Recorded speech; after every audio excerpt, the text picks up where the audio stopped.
Did you know that every single year, California's farmers harvest over 30,000 tons of pears? That's not just a number. It's a treasure of sweet, juicy, and highly nutritious fruit that has helped America's agricultural exports cross the billion-dollar mark by 2023. Behind every pear that makes it to your table lies a story of patience, care, and generations of farming expertise.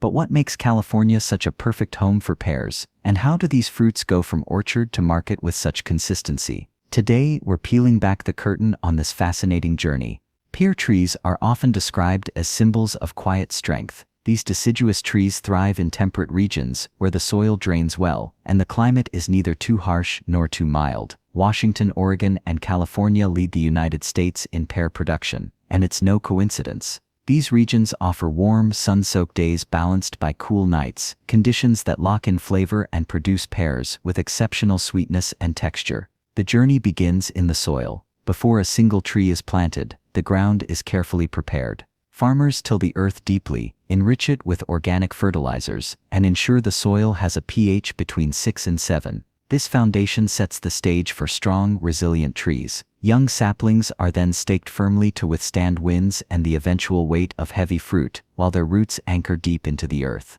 Timing is everything.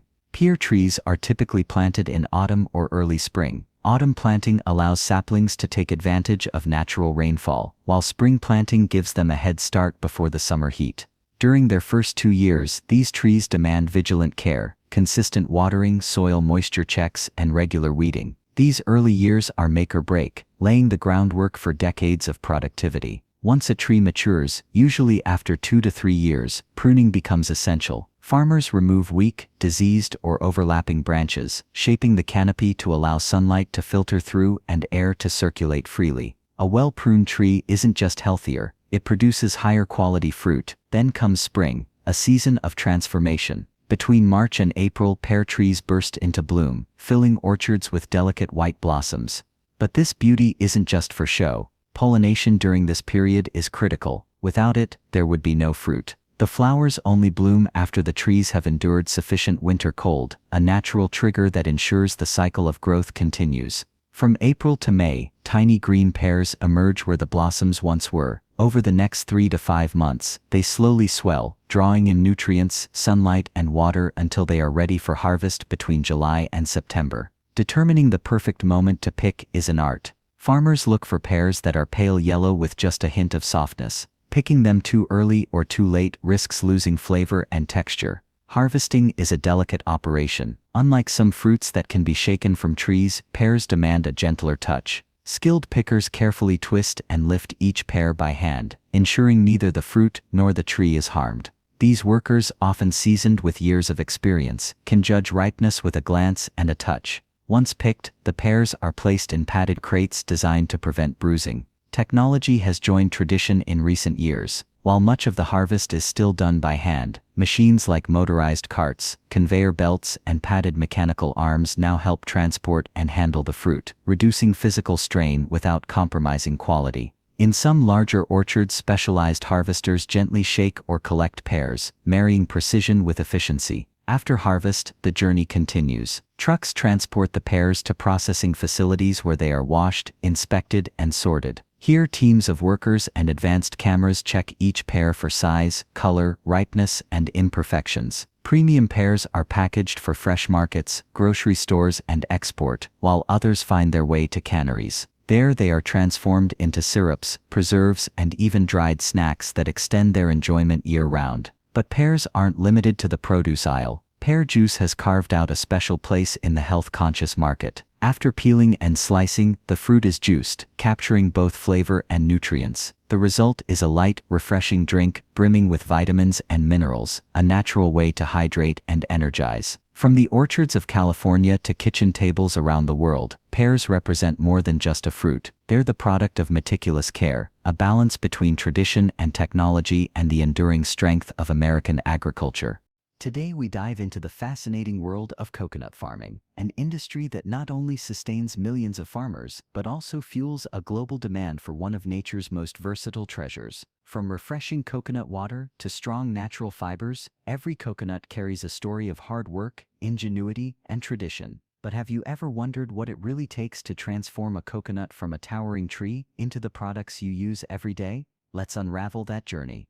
It all begins in the lush coconut plantations, where farmers plant the trees with wide spacing, so each one gets enough sunlight and airflow. In the early years, young coconut trees demand constant care, regular watering, weeding, and mulching to maintain soil moisture. Farmers often use organic fertilizers, made from decomposed coconut husks and farm waste, enriching the soil while recycling natural materials.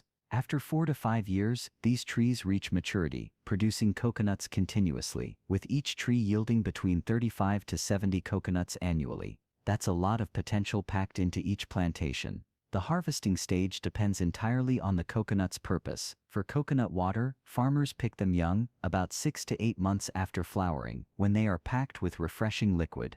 But if the coconuts are destined for fiber or dried pulp, they are harvested much later, at 11 to 12 months, when the shells have hardened into a dry brown casing. Using long poles, skilled workers carefully detach the coconuts, letting them fall into canals below.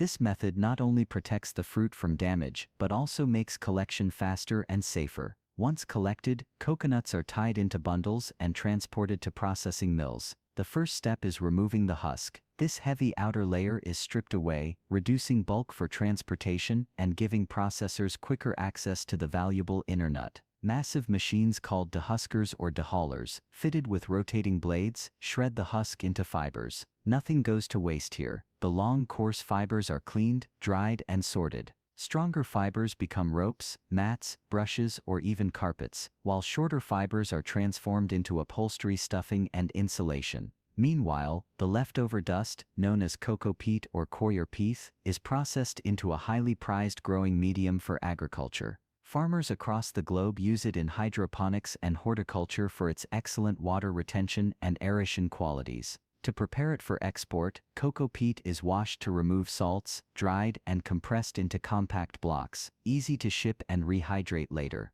After husking, attention shifts to the hard inner shell and the real prize, the edible white flesh and coconut water inside. Specialized machines crack open the shell without damaging the endosperm, preserving both the meat and the liquid. From here, a wide variety of products emerge. For coconut milk, the white flesh is shredded, soaked in water, and pressed to release a rich, creamy liquid. This raw milk is filtered, pasteurized, and packaged into cans or cartons, ready for kitchens worldwide. For shredded or desiccated coconut, the flesh is finely cut and dried, producing a versatile ingredient used in baking, desserts, and confectionery. Globally, over 60 million tons of coconuts are harvested every year. Leading producers like Indonesia, the Philippines, Vietnam, and India dominate the market, supplying not only their local populations but also exporting to meet growing international demand.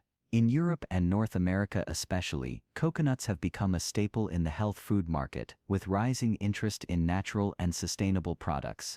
The journey of the coconut, from planting and careful nurturing to harvesting, processing, and global distribution, reveals just how much dedication and expertise goes into every single product. Behind each bottle of coconut water, every bag of shredded coconut, and even the ropes and mats made from husk fibers, lies the effort of countless farmers and workers who keep this ancient tradition alive.